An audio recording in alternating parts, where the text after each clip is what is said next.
Ya, selamat siang. Assalamualaikum warahmatullahi wabarakatuh. Sahabat Lira, jumpa lagi bersama saya Agil. Kali ini kita akan membahas tentang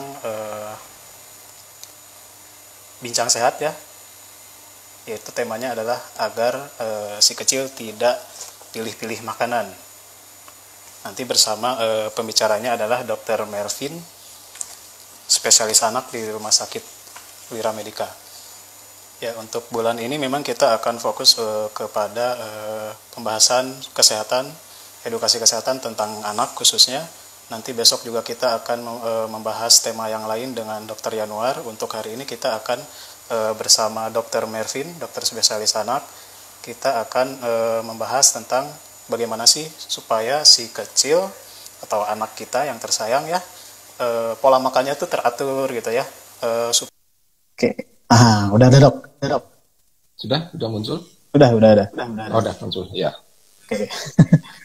Ya. Oke dokter, selamat siang. Terima kasih sudah meluangkan waktunya sama Wira Medica. Baik, mungkin sudah dijelaskan kemarin ya dok ya, kita hari ini akan membahas tentang bagaimana sih supaya si kecil di rumah gitu ya, khususnya di usia-usia emasnya ya gitu ya dok ya, supaya dia tidak pilih-pilih menu makanan gitu. Karena kan memang ini juga jadi PR juga bagi ibu mungkin yang anaknya rewel, tidak mau makan sayuran mungkin ya dok ya. Nah ini kita akan bahas bagaimana sih sebenarnya apa yang menyebabkan hal itu gitu ya. Mungkin dokter bisa jelaskan dulu atau silakan perkenalkan dulu dok kepada sahabat Lira yang sudah menyaksikan di sini. Baik, selamat siang Sobat Lira semua. Saya Dr. Mervin Tri Hadianto, spesialis anak. Saya lulusan dari Undip Semarang ya, tahun 2011 atau 11 akhir. Kemudian saya banyak bertugas di Nusa Tenggara Timur. Kemudian baru tahun ini sejak Januari bergabung di Rumah Sakit Lira. Oke. Itu dia perkenalannya. Dokter mungkin bisa langsung dijelaskan dok, kenapa sih, apa aja gitu faktor yang menyebabkan si kecil atau anak kita itu bisa ada kebiasaan pilih-pilih makanan gitu dok? Pilih-pilih makanan itu sebenarnya dimulai dari hal yang wajar ya, hal yang wajar pada semua anak, Mas Agil. Jadi Sobat Lira semua, pilih-pilih makanan itu semua terjadi pada semua anak ya, hampir semua anak. Cuma ada yang berlanjut menjadi benar-benar picky eater yang betul-betul dan sampai mengganggu nutrisinya. Ada yang namanya small eater, jadi picky eater dia hanya milih kalau misalnya jenis karbohidrat, ya betul saya hanya suka mie gitu, nasi setengah mati gitu. Ada yang seperti itu, ada yang milih seperti itu ya. Tapi dia picky eater karena dia dari kelompok karbohidrat, kelompok protein, kelompok lemak, kelompok susu, dia bisa cuma tidak bisa bervariasi banyak karena dia memang milih-milih.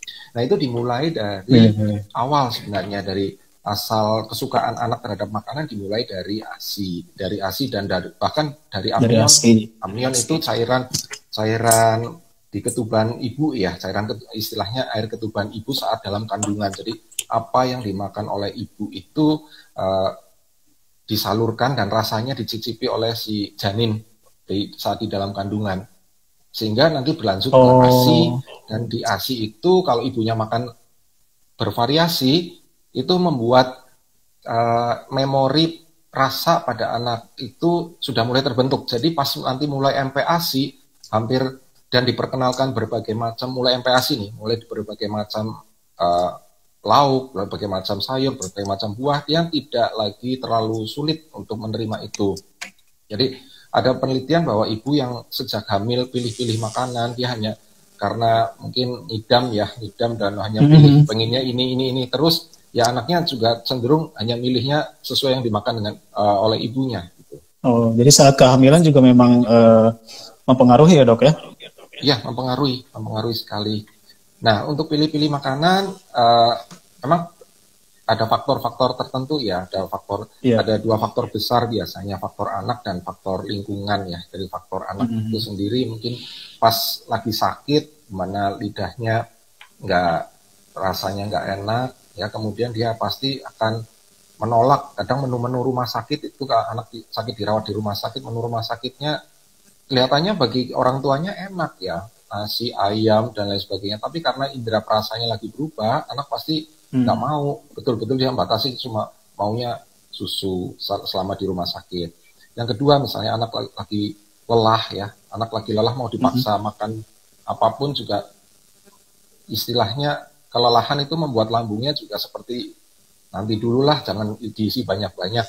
Kemudian ada faktor lain adalah trauma, ya trauma tertentu. Hmm.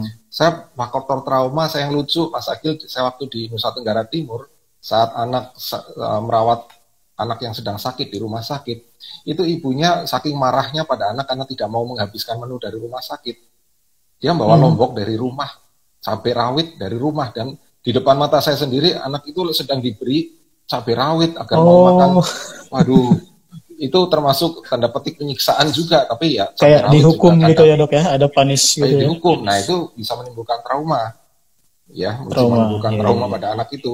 Ya walaupun akhirnya dia menghabiskan dengan terpaksa, tapi kan itu rasanya pemaksaan yang berlebihan ya, bahkan itu Hmm. di rumah sakit, terjadi di rumah sakit. Hmm. Faktor yang Hmm. kedua, faktor yang kedua adalah faktor lingkungan, ya faktor Hmm. lingkungan di mana anak pilih-pilih makanan, satu terpengaruh oleh iklan ya, iklan juga ngetren loh, ini iklan hanya sekelebat itu ya, iklan makanan tertentu ngetren, boba dan lain sebagainya, anak akan ngikut gitu. Mie instan Iya, dari iya, dulu, iya. zaman mie instan ya, yang dengan tampilan yang sangat menarik.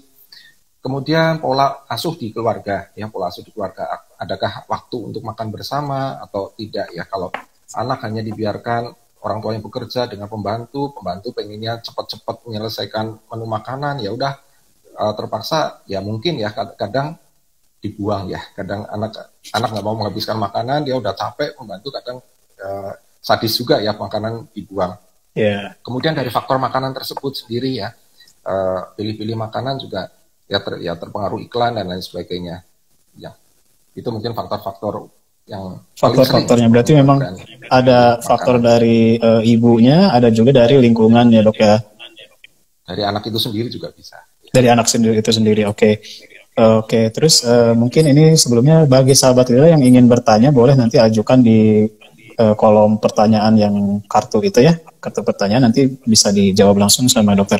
Terus dok, untuk misalkan gini, misalkan anak itu sampai ada dia nolak sampai gerak tutup mulut gitu ya dok ya, misalkan dia nggak mau gitu tutup mulut sampai susah kita orang tua untuk membujuknya, itu bagaimana dok?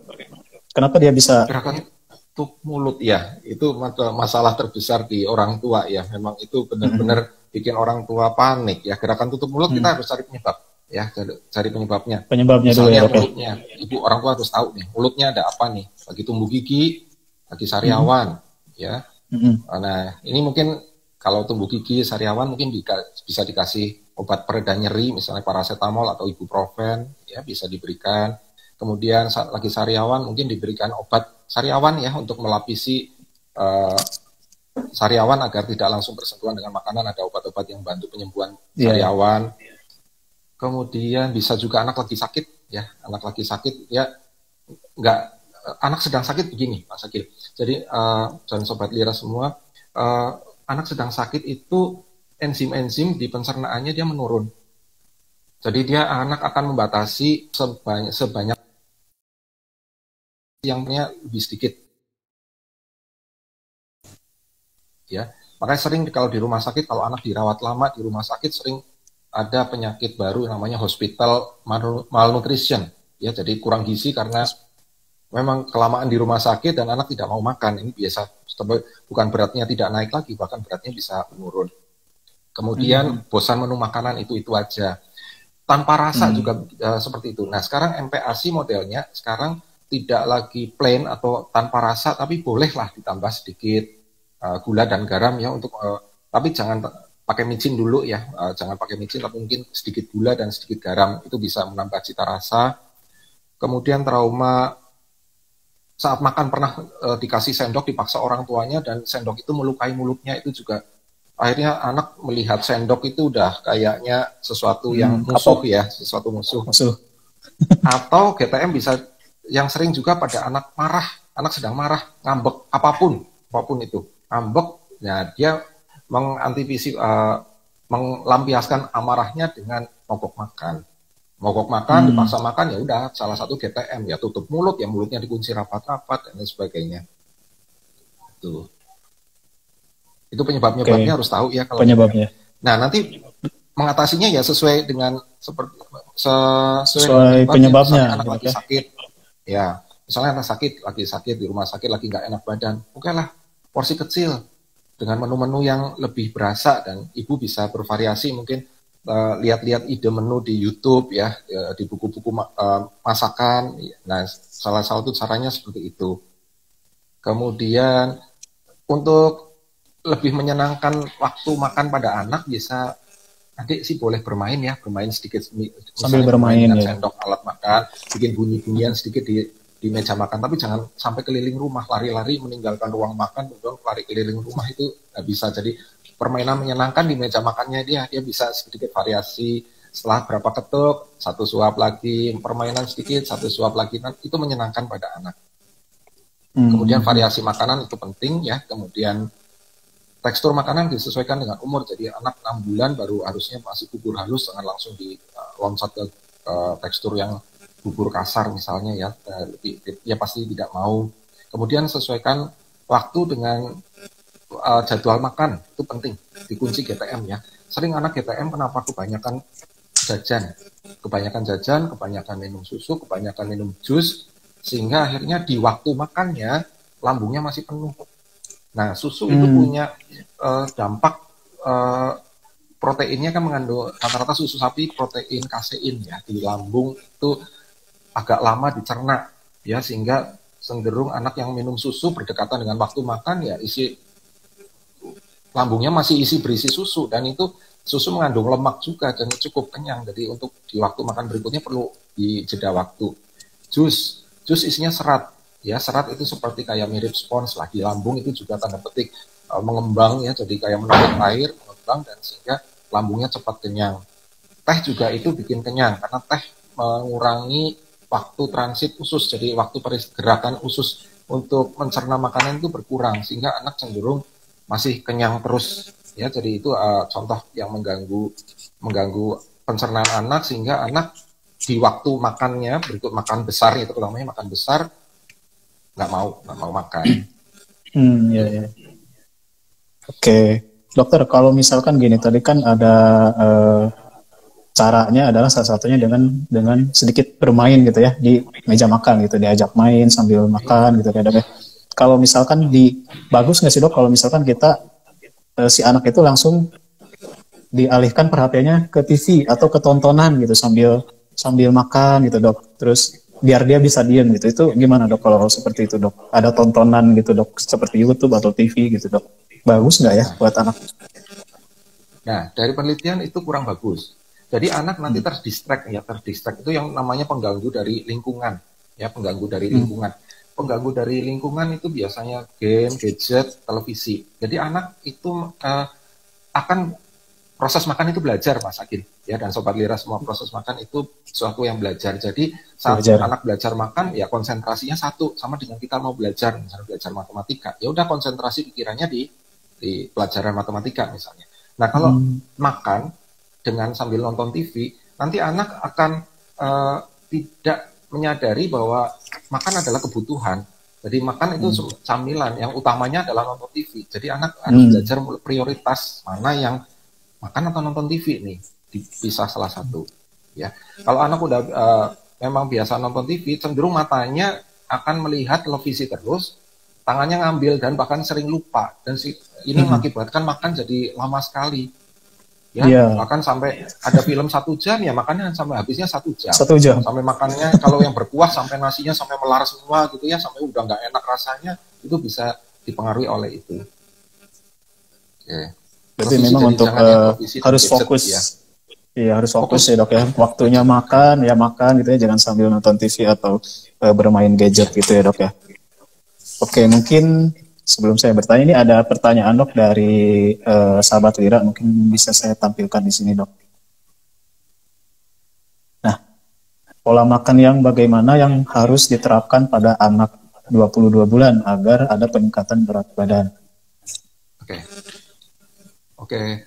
Baik, ini ibu atau bapak yang bertanya seperti ini, Ini pola ibu, makan ini ibu ya. ibu Bagas. Ibu untuk anak meningkatkan berat badan di umur 22 bulan biasanya memang tidak secepat dari kenaikan berat badan anak 6 bulan sampai 1,5 tahun ya. Rata-rata dia mulai mendatar.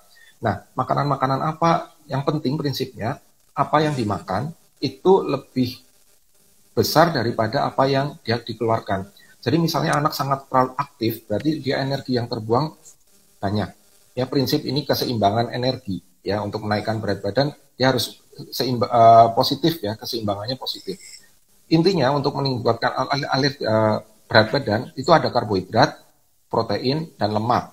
Ya, sumber karbohidratnya bisa bermacam-macam, silahkan ibu variasikan. Misalnya bikin nasi yang lebih enak ya, nasi yang berlemak Bu. Ya, misalnya nasi uduk, nasi kuning ya, memakai santan ya. Kemudian nasi goreng pakai mentega dan lain sebagainya. Jadi nasi yang berlemak. Kemudian protein, dari penelitian Prof. Damayanti Rusli Sarif, konsultan nutrisi metabolik, itu protein yang berperan untuk meningkatkan berat badan itu protein hewani. Jadi tiap kali makan, saran saya ya, ada protein hewani dan tolong protein itu bervariasi. Misalnya hari Senin telur, Selasa daging sapi, Rabu ayam, kemudian ikan, berikutnya hati, berikutnya bolehlah istirahat 1 kali, tahu tempe, tapi utamakan protein hewani dan jangan hanya itu saja. Karena beresiko bisa alergi terhadap anak suka telur, tiap hari dikasih telur, lama-lama matanya bengkak karena bisul karena alergi ya, misalnya alergi telur dan sebagainya, variasi. Kuncinya adalah karbohidrat, lemak dan protein. Yang pengganggu seperti teh, ya, teh dia menghambat zat besi, menghambat zinc, menghambat kalsium, itu juga tidak boleh diberikan teh. Kemudian jangan lupa untuk menaikkan berat badan itu sayur secukupnya, sayur sedikit aja, sayur dan buah. Jadi jangan mengutamakan sayur dan buah. Jadi beda menu pada anak, beda sama menu orang dewasa untuk mencegah serangan jantung, stroke dan kolesterol karena banyak sayur bening ya, banyak yang bening. Anak tolong banyak lemak. Silakan berlemak dan protein hewani diutamakan. Kemudian porsi, kalau anak hanya mampu menghabiskan porsi sedikit ya, porsi sedikit, ibu bisa mengakalinya dengan porsi kecil tapi menu itu benar-benar berkalori tinggi ya, padat gizi ya, padat gizi. Misalnya nasi goreng langsung ada cincangan daging sapi di dalamnya, di blender ya, biar gak keras, jangan menyajikan dalam bentuk empal. Kemudian boleh diberikan mentega, kemudian ada kuah-kuah dengan bersantan, kuah kari dan sebagainya, itu bergizi sekali. Snacknya juga pilih yang berkalori, jadi jangan milih yang tipe ciki-ciki kerupuk-kerupuk itu ya, kurang berkalori ya. Pilihlah snack-snack yang seperti martabak ya, martabak telur gitu, martabak telur 1 potong ya, sore misalnya risoles, kroket itu juga cukup berkalori, bisa untuk snack seperti itu. Oke. Baik, Jangan mengganti, prinsipnya jangan mengganti makanan padat dengan susu. Yang susu bukan pengganti makanan padat. Itu sering kesalahan over susu ya. Dok, anak saya makannya dikit, susunya banyak. Kadang anaknya juga, jadi susu bukan kunci untuk menggemukkan ya. Dia susu kan dari dulu kalau zaman waktu kita SD 4 sehat 5 sempurna, dia hanya penyempurna ya. Kalau sekarang namanya diet berimbang, jadi susu menyeimbangkan nutrien-nutrien yang kurang dari makanan sehari-hari. Oke, sip. Pertanyaan berikutnya nih Dok, dari Abang @92. Untuk pemberian madu untuk anak usia di bawah 1 tahun mungkinnya maksudnya. Boleh nggak sih Dok? Gitu. Untuk madu, kesepakatan dari IDAI tidak boleh diberikan pada anak di bawah 1 tahun. Ya, itu pun karena dikhawatirkan mengandung pencernaan daya tahan ususnya atau zat kekebalan tubuh di usus bayi itu belum mampu melawan Clostridium botulinum. Itu ada satu kuman ganas ya, dia tidak menyebabkan diare tapi langsung menyebabkan kerusakan saraf dan anaknya kejang-kejang. Itu nggak boleh. Di atas anak 1 tahun pun sedapat mungkin kita memakai madu yang disterilkan, tanda petik madu kemasan yang sudah di toko ada tulisan Balai POM. Jadi hati-hati terhadap madu-madu tradisional yang dijual literan oleh peternak-peternak langsung, belum diapa-apakan, masih ada sarangnya, masih ada harus ada proses itu dulu ya Dok ya? Ya, Di atas 1 tahun ya, sterilisasi tapi gitu ya, di atas 1 tahun. memakai madu yang sudah steril, madu kemasan. Oke. Mudah-mudahan terjawab ya dari @abang92. Terus lanjut Dok, nih ada pertanyaan lagi. Oke, saya tampilkan di sini Dok ya. Kalau usia anak di atas 1 tahun, apakah masih bisa diperbaiki pola makannya? Oke, ini belum jelas ya pertanyaannya. Kalau 1 tahun sebenarnya udah makanan keluarga, ya Sobat Lira. 1 tahun. Di atas 1 tahun makanan keluarga, jadi jangan dibedakan lagi bubur-bubur seperti bikin khusus untuk menu makanan bayi. Dari 1 tahun namanya udah toddler, anak-anak ya, usia toddler. Jadi diperbaiki pola makannya, itu memang belajar dari MPASI. Jadi saat kalau ibu waktu 6 bulan sampai 1 tahun udah belajar berbagai menu, di atas 1 tahun nggak ada masalah. Tapi kalau hanya di bawah 1 tahun itu menunya itu saja memang sering bermasalah. Dan itu nanti menjadi picky eater. Nah nanti picky eater itu salah satu cara untuk mengenalkan makanan baru, ya. Oh ya, Mas Agil, ini saya perkenalkan istilah baru ya sekalian dengan Sobat Lira. Picky eater. Setiap anak punya istilahnya neofobia. Neofobia itu penolakan terhadap makanan yang baru, yang jenis baru, yang pertama kali mau dikenalkan di anak. Itu semua anak punya. Okay. Ini refleks primitif anak sebenarnya kalau memang anak akan menolak takutnya untuk refleks primitif untuk mencegah racun-racun baru yang masuk ya, menu-menu baru ya, itu refleks primitif.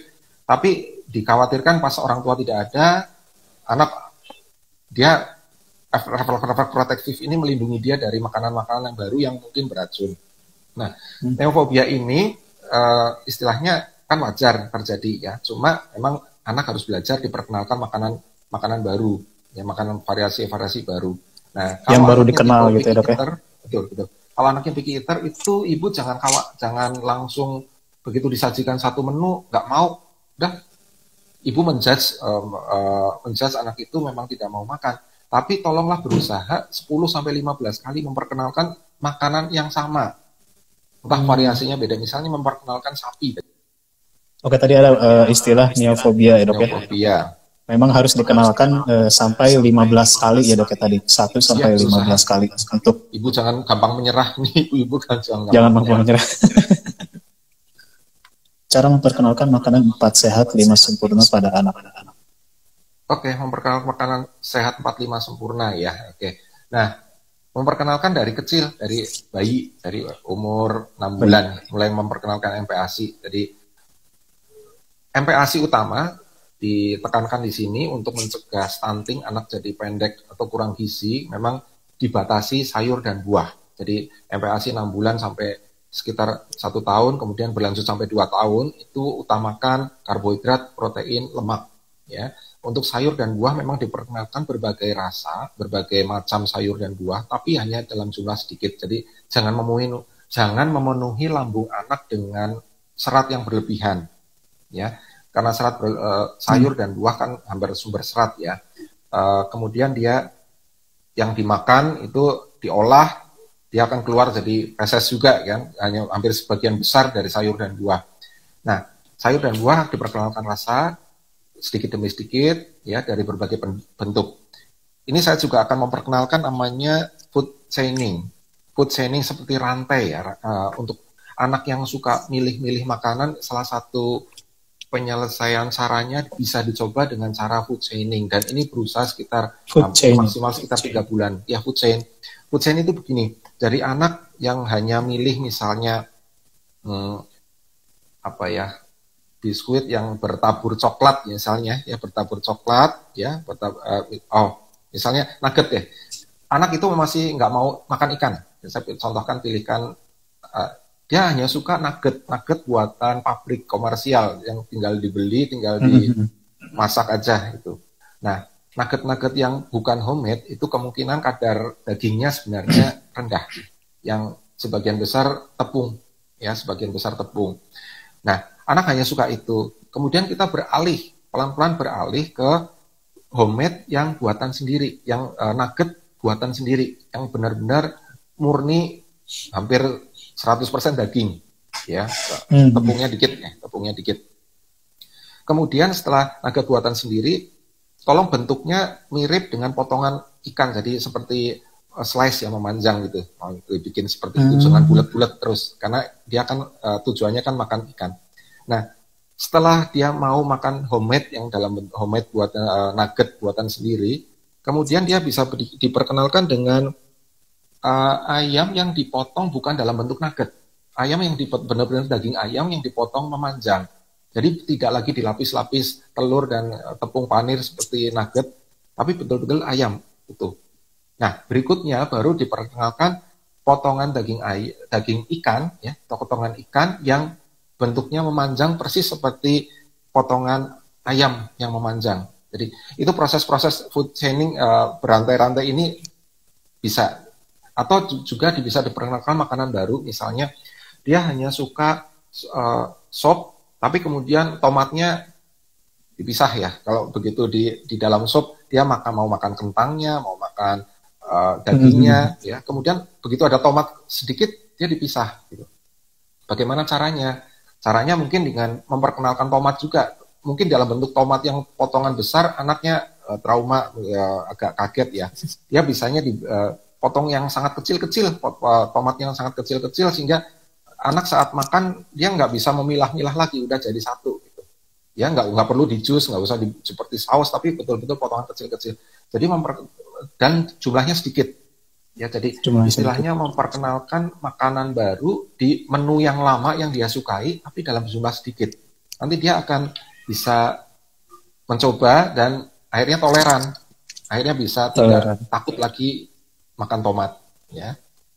Dan mungkin jumlahnya bisa diperbanyak lagi sedikit-sedikit itu ya dok ya? Betul. Ya, betul. Oke. Lanjut dok, ini ada pertanyaan dari forum. Kemarin saya menyebar semacam ini dok, form, jadi ibu-ibu bisa mengisi pertanyaan di situ. Oke, ini ada dari pertanyaan Ibu Vivi,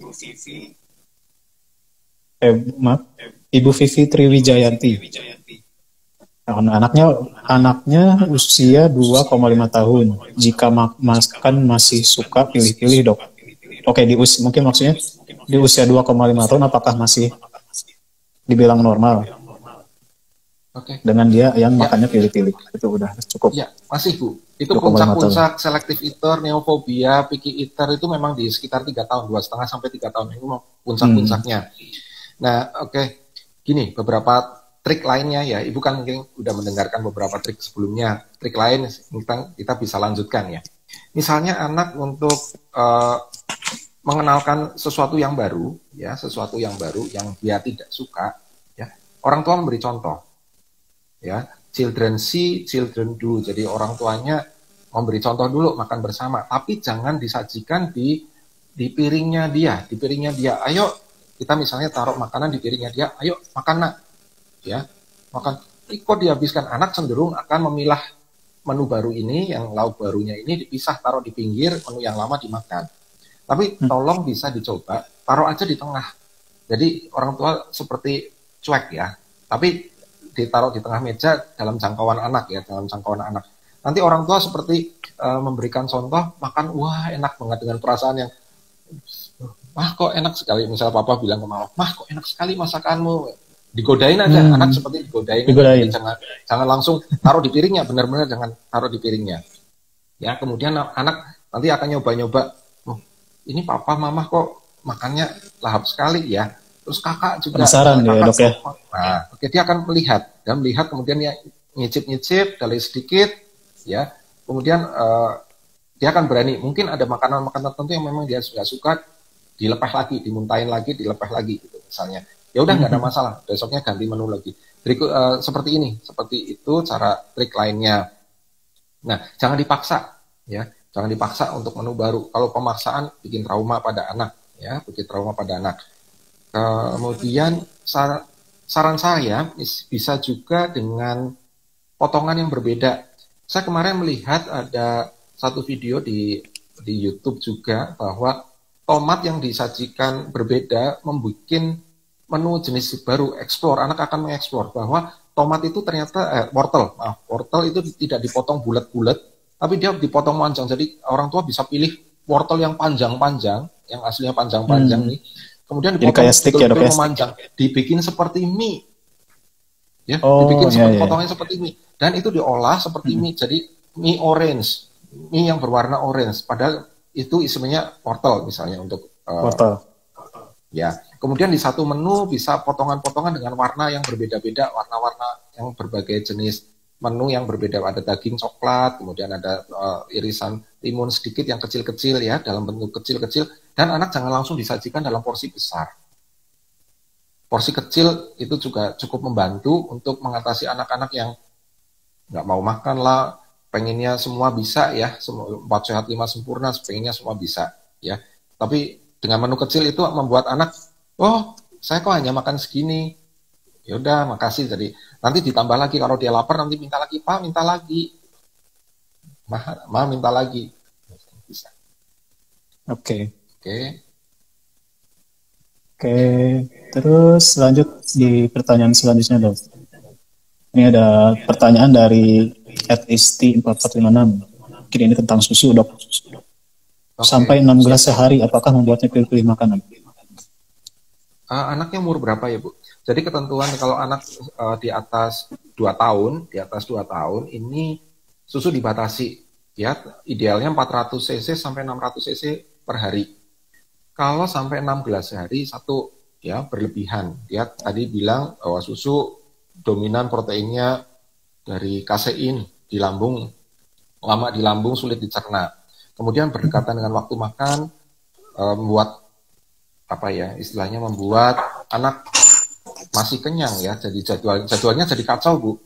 Jadi jadwal ini memang sebaiknya ibu bikin jadwal yang teratur, misalnya pagi jam 6:30 pagi bangun tidur misalnya 7:30 susu dulu boleh, jam 7:30 boleh makan besar, kemudian jam 10 susu lagi plus snack yang bergizi, jam 1 siang makan besar, jam 3 sore snack sore, dan malam susu. Malam boleh ekstra susu gitu. Membuat jadwal seperti itu. Susu 16 hari dikhawatirkan juga berisiko untuk obesitas dan dia over vitamin. Di susu kan mengandung vitamin dan mineral. Kalau kita lihat kandungan nutrisinya rata-rata sekitar 20 sampai 15 sampai 25% kandungan gizi. Jadi kalau sampai 16 hari berarti dia sekitar kebutuhan vitaminnya udah terpenuhi 150% per hari, ya udah over. Jadi untuk vitamin ini begini, Mas Akil dan Sobat Lira semua. Pada anak yang defisiensi vitamin dan mineral tertentu, jika ditambah dengan multivitamin, dia berdampak sekali terhadap nafsu makannya jadi bagus. Tetapi kalau dia over vitamin, udah dipenuhi dari 6 susu, ya vitamin ini justru akan membuat apa istilahnya malah nafsu makannya malah turun. Ya, yang dari survei penelitian yang pernah saya baca di buku biokimia dulu waktu kita kuliah, vitamin A misalnya. Vitamin A yang terus-terusan diberikan itu malah menurunkan nafsu makan, padahal anaknya udah kecukupan, diberikan terus ekstra seperti bisa menurunkan nafsu makan. Jadi vitamin pada kapan sih yang terbukti meningkatkan nafsu makan? Ya, vitamin itu enggak ada yang diklaim untuk meningkatkan nafsu makan. Tetapi pada anak gizi kurang, anak gizi buruk itu wajib diberi vitamin karena dia berefek langsung sebagai penambah nafsu makan. Tapi pada anak yang udah gizi baik jangan. Ya, apalagi udah over dari susu 16 hari itu berlebihan. Jadi kalau anak nggak mau makan itu susu berlebih tidak berpengaruh kepada pilih-pilih makanan enggak, tapi dia nggak mau makan besar biasanya udah jadi menu porsinya makan besarnya akan dikurangi karena dia udah kenyang ya. Bahkan berisiko untuk GTM pas makan besar. Iya, gitu. Baik. Terus pertanyaan selanjutnya Dok, ini mungkin soal suplemen nih Dok. Misalkan menambahkan suplemen nafsu makan anak, biasanya suplemen seperti apa yang aman dan dalam waktu jangka panjang katanya. Jika aman, tempo maksimal yang harus diberikan berapa lama? Saya takut menjadi obesitas untuk kedepannya. Terima kasih dokter. Mungkin ini juga ada pertanyaan yang serupa tentang suplemen ini Dok. Oke. Kalau ini lebih ke usia 17 bulan, mungkin suplemen nafsu makannya apa mungkin Dok ya? Oke. Dari penelitian beberapa vitamin, kadang multivitamin itu ditambahkan dengan ekstrak kurkumin ya, kurkuma ya dari temulawak atau temulawak. Itu memang kurkuma bekerja dengan cara koleretik, artinya dia membuat aliran empedu lebih lancar, terutama dia dalam mencerna lemak. Jadi empedu mengandung enzim lipase untuk mengolah lemak. Jadi lemak-lemak yang ketahan di lambung, di usus 12 jari, dia akan lebih mudah dicerna. Sehingga anak, intinya makanan yang berlemak dia cepat turun. Tapi hanya berlaku di makanan berlemak. Kurkuma juga bisa berfungsi untuk menyehatkan lambung dan punya efek antiinflamasi. Tapi pada anak tertentu ada yang efek, ada yang tidak. Nah, untuk idai suplemen yang masih dianjurkan sementara ini 2, ya, tapi bukan vitamin sebenarnya ya, tapi zat besi, ya, zat besi itu mulai dari bayi usia, kalau bayi lahirnya prematur atau BPLR mulai dari usia 1 bulan bahkan diberikan suplementasi besi. Ya, tujuannya bukan langsung ke nafsu makan nih. Zat besi ini tujuannya untuk pembentukan mielin otak agar saat anak sampai usia 2 tahun, di mana 80% otak sudah tumbuh, dia tidak sampai kekurangan zat besi, sehingga optimal untuk sel sarafnya, sel mielinnya, ya, kemudian dia komunikasi antar sel di otak, sel sarafnya berlangsung dengan bagus. Jadi tanda petik anak lebih cerdas dengan zat besi. Yang suplemen kedua adalah vitamin D. Yang direkomendasi adalah vitamin D dari untuk vitamin zat besi ini nanti Sobat Lira bisa lihat di internet, misalnya di gabung rekomendasi suplementasi besi rekomendasi IDAI. Itu dari tahun 2011 sudah ada ya tabelnya, dari anak bayi yang lahir cukup bulan mulai dari usia 4 bulan. Tapi kita lihat keadaan ya, sebenarnya suplemen kan menambah. Jadi kalau anak yang sudah menunya bergizi kemudian menambah dengan dia makan daging, makan hati, kemudian ditambah ekstra sufor, kemudian MPASI komersial, bukan MPASI instan, istilah komersial yang sudah difortifikasi, yang bubur-bubur sudah jadi dari toko ya. Nah, itu biasanya sudah tercukupi zat besinya. Jadi bisa ditambahkan, bisa enggak. Kemudian vitamin D. Vitamin D dibutuhkan dari bayi prematur sampai dewasa ya. Vitamin D ini lagi ngetren karena fungsinya untuk imunitas dan juga kekebalan tubuh, dan juga untuk mengurangi resiko alergi ya. Jadi cepat menyembuhkan sakit, terutama untuk daya tahan terhadap infeksi-infeksi saluran napas ya. Vitamin D rata-rata mulai dari anak itu sekitar 400 international unit, rata-rata 400 sampai 600. Jadi itu setara dengan kalau anak di bawah 1 tahun itu berjemur selama 10 menit ya, 10 menit di atas jam 10 pagi. Ya, kalau anak di atas 1 tahun dianjurkan 15 menit di atas jam 10 pagi. Jadi penelitian ini sudah nggak usah dibantah karena di bawah jam 10 rata-rata ultraviolet B belum ada. Jadi di atas jam 10, dan berjemur ini nggak boleh pakai sunblock, nggak boleh di balik kaca. Jadi langsung benar-benar terpapar, dan cukup wajah, tangan, dan kaki. Ya, wajah, tangan, dan kaki. Itu untuk vitamin D. Untuk multivitamin yang lain kan memang sebenarnya multivitamin itu kofaktor. Jadi sering ditanyakan oleh ibu-ibu, dok itu vitamin sebenarnya sangat vital nggak sih untuk pertumbuhan anak? Ya betul vital, tapi dia dibutuhkan dalam jumlah yang sedikit. Jadi ibaratnya saya sering mengatakan begini, kalau seorang tukang ingin membangun suatu bangunan di mana ada tersedia batako, ya ada tersedia batako. Nah batako itu karbohidrat, protein, lemak misalnya. Batako, semen, pasir itu protein, karbohidrat, dan lemak. Nah vitamin itu seperti tukangnya. Jadi Sobat Lira dapat bayangkan kalau misalnya tukangnya banyak, vitaminnya banyak nih, tapi bahan bangunnya dikit.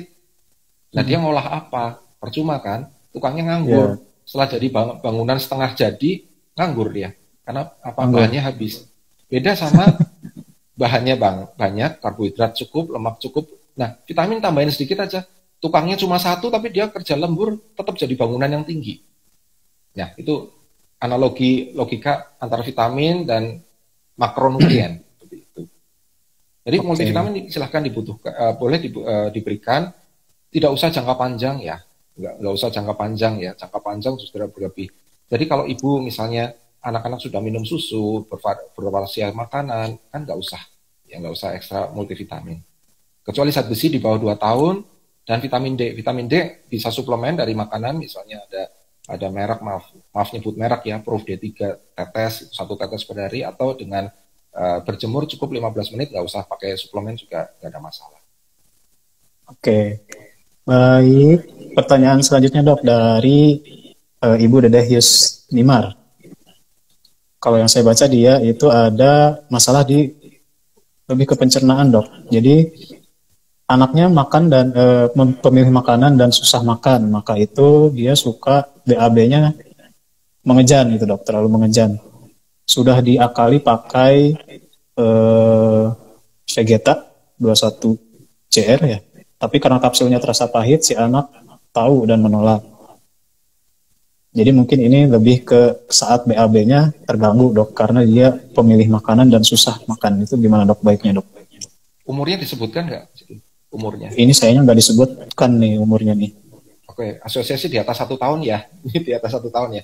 Mungkin. Di atas 1 tahun kan memang mulai membutuhkan sedikit serat, ya, sedikit serat. Bahan-bahan alami yang pelunak feses misalnya memang terbukti misalnya pepaya, ya. Tapi kita harus waspada bahan-bahan tertentu yang justru mengeraskan feses. Keju, satu keju, apel, keju, apel, pisang, coklat, ya, pisang, coklat, dan wortel.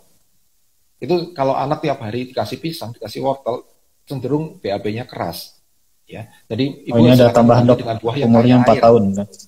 Ya, mengganti dengan yang buah-buah berair. Kemudian anak nggak mau buah, bagaimana cara memberikan serat? Saya punya ide, misalnya ibu bisa saat menanak nasi ditambahkan agar-agar yang jernih itu, agar-agar swallow yang jernih itu bisa ditambahkan jadi nasinya berserat. Ya, oke seperti itu. Kalau memang tidak berhasil anak betul-betul menolak sumber serat satupun, ya terpaksa ibu bisa konsultasi ke dokter untuk diberikan obat pelunak feses sebenarnya, bukan pencahar. Kalau pencahar anaknya kasihan, mules-mules saat mau BAB malah bisa risiko tadinya nggak BAB keras jadi malah mencret. Laktulosa misalnya, sirup laktulosa ini karbohidrat yang tidak diserap, yang merupakan prebiotik juga, dan juga dia membuat suasana osmotik di dalam ususnya lebih tinggi sehingga di dalam usus besar dia menambahkan air ke dalam fesesnya sehingga nanti lebih lunak. Ya, itu. Laktulosa ini bisa, sirup ini bisa efektif digunakan jangka panjang ya, dia efektif, dia tidak diserap tubuh, hanya bekerja murni di saluran cerna. Ditambahkan probiotik juga beberapa dari penelitian khusus untuk feses keras, probiotik tertentu dari penelitian bisa membantu juga, misalnya Lactobacillus rhamnosus, kemudian spesies-spesies tertentu bisa ditambahkan probiotik. Ya. Tapi yang intinya nggak usah bingung-bingung, serat dulu. Ya. Serat dulu yang alami dulu ya dok ya? Yang alami ya. Yang alami dulu kalau misalkan sama hidrasi, maaf saya lupa, hidrasi, minum air putih cukup. Ya, air putih cukup kira-kira ya anak 4 tahun sekitar 1.600 cc per hari minimal Bu. Ya, 1.600 cc per hari ibu coba ukur, bikin air satu hari dari pagi coba diukur dengan di botol minum misalnya yang terukur, kira-kira sampai malam habis nggak anak segini, minimal segitu 1.600 cc yang sekitar itu. 600 cc. Kurang minum juga fesesnya keras. Okay. Memang harus perbanyak cairan ya dok ya? Cairan, iya. Terus pertanyaan selanjutnya dok dari Ibu Siti Komaria. Apakah makan malam di atas jam 9 malam boleh untuk anak-anak dok? Penelitian, saya pernah baca WA juga Bu ya, katanya di atas jam 9 malam kurang bagus karena organ-organ sedang istirahat. Tapi kalau anak-anak masih dalam tumbuh kembang masih boleh nggak ada masalah. Oh boleh ya dok ya? Masih boleh, nggak ada masalah. Itu kira-kira makanan yang baik itu apa dok? Ya, kecuali pada anak-anak yang udah obes, sudah kegemukan, ya udah kita nambah kalori lagi tapi nggak dibakar kalorinya kan, langsung bawa tidur. Ada obesitas. Untuk menunya sendiri kalau di atas jam 9 malam sama ya? Sama, nggak ada masalah ya. Silakan bervariasi. Oke, ini ada pertanyaan selanjutnya dari Ibu Titis. MPASI. Ya, bagaimana cara agar usia 4 tahun suka sayuran dan buah padahal sudah dicoba saat MPASI? Oke, tadi yang awal disinggung dok, yang dari ASI-nya itu dok ya? Iya, dari awal nih. Dari berbagai macam ya, dari penyajian yang lebih menarik, kemudian jangan dibentuk dalam bentuk sayuran dan buah, kemudian anak-anak harus mengeksplor sendiri ya, misalnya berikan aja potongan-potongan buah dan sayur dalam bentuk aslinya.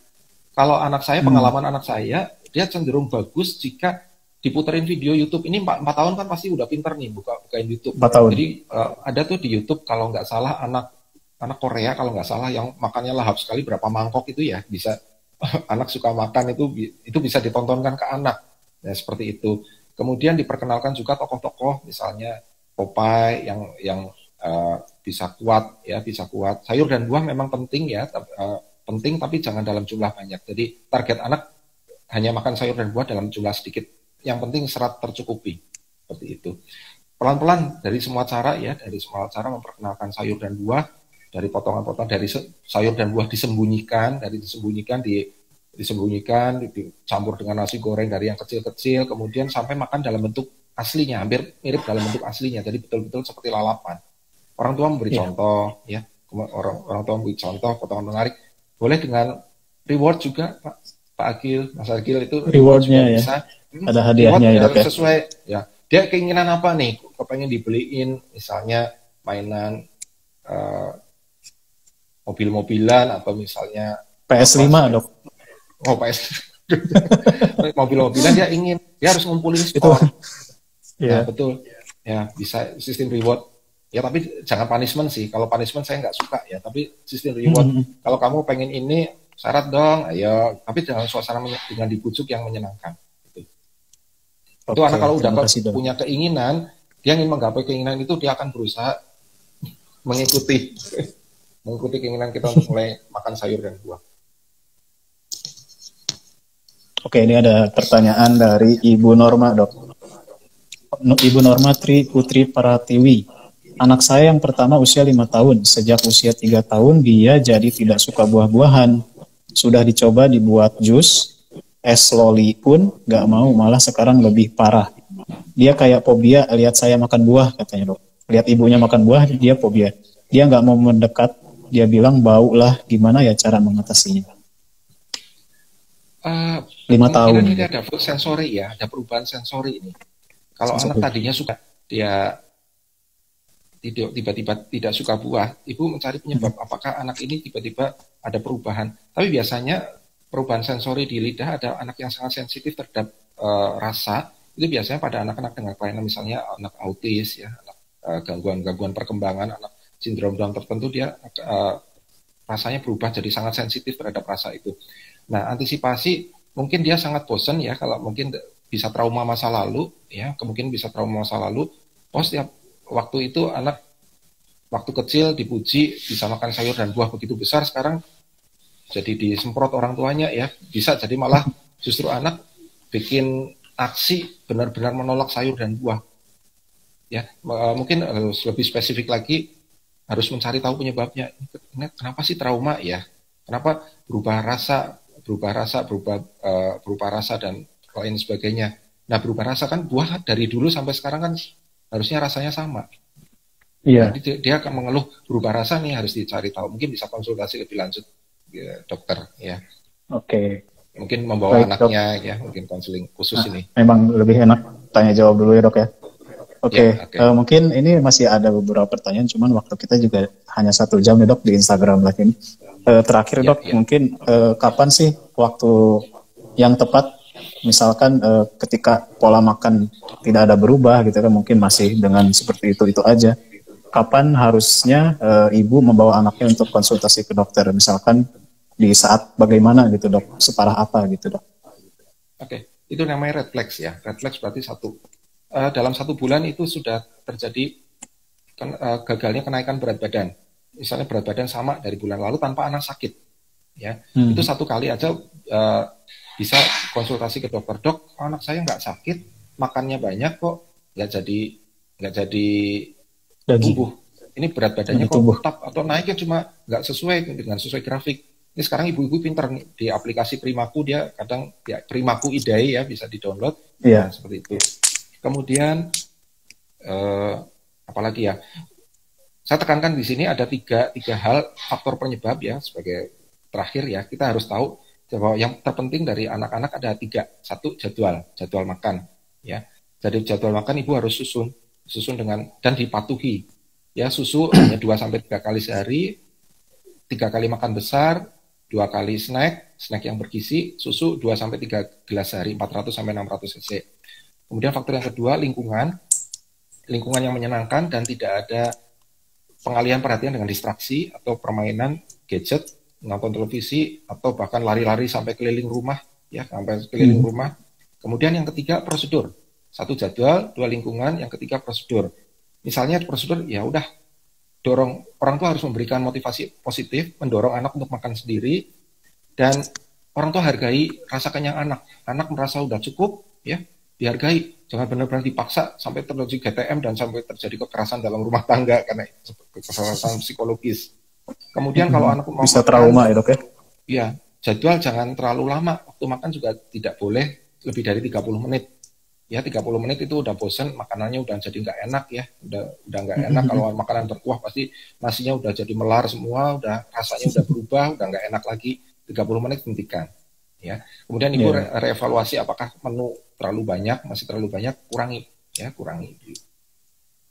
Oke. Yang tanda-tanda lain adalah anak gangguan pencernaan, ya sampai ya itu tadi sembelit berkepanjangan, tainya keras sampai nangis-nangis, sampai trauma ke kamar mandi, itu mungkin pola serat yang berubah, atau anak diare tidak intoleransi terhadap bahan-bahan tertentu, tapi yang penting biasanya di pertumbuhannya, ya kalau pertumbuhannya tidak optimal, segera berobat ke dokter. Jadi jangan mengganti makanan padat dengan susu, ya susu bukan pengganti makanan padat, ya jadi usahakan dirayu seperti itu. Oke, terima kasih dokter atas penjelasannya. Mungkin ada beberapa pertanyaan yang tidak terjawab, nanti akan kita bantu ya di lain kesempatan.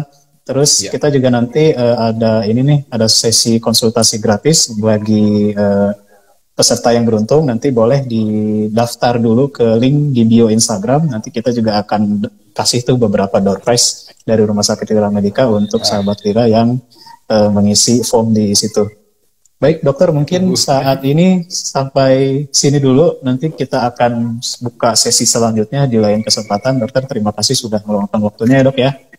Ya, terima kasih. Ini waktunya terbatas ya, padahal banyak yang ingin diomongin. Iya, betul memang, dan nanti kita akan jadwalkan lagi di lain kesempatan. Terima kasih juga kepada sahabat Lira yang sudah hadir. Dokter, mungkin dari kita udah cukup. Terima kasih dokter, selamat kembali beraktivitas. Ya, selamat. Semoga semua sehat ya, Sobat Lira semua. Ya, stay safe selalu ya dok ya. Ya, oke. Baik, terima kasih dokter.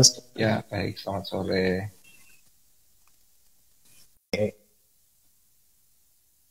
Baik, itu tadi sahabat Lira, sesi bincang sehat kita, tanya jawab bersama dokter spesialis anak. Bagi yang ketinggalan mungkin bisa menyimak ulang video ini nanti di IGTV-nya Rumah Sakit Lira Medica. Nanti kita post lagi. Kalau misalkan ada pertanyaan boleh, atau mau mengisi form nanti untuk sesi konsultasi gratis dan mendapatkan door prize, nanti ada di link di bio Instagram kita ya. Baik, mungkin dari kami. Nah, ini waktunya udah 30 detik lagi. Baik, dari kami undur diri. Mohon maaf apabila ada kesalahan atas kekurangan dan segala kekhilafan yang mungkin tidak sengaja kami ucapkan. Terima kasih.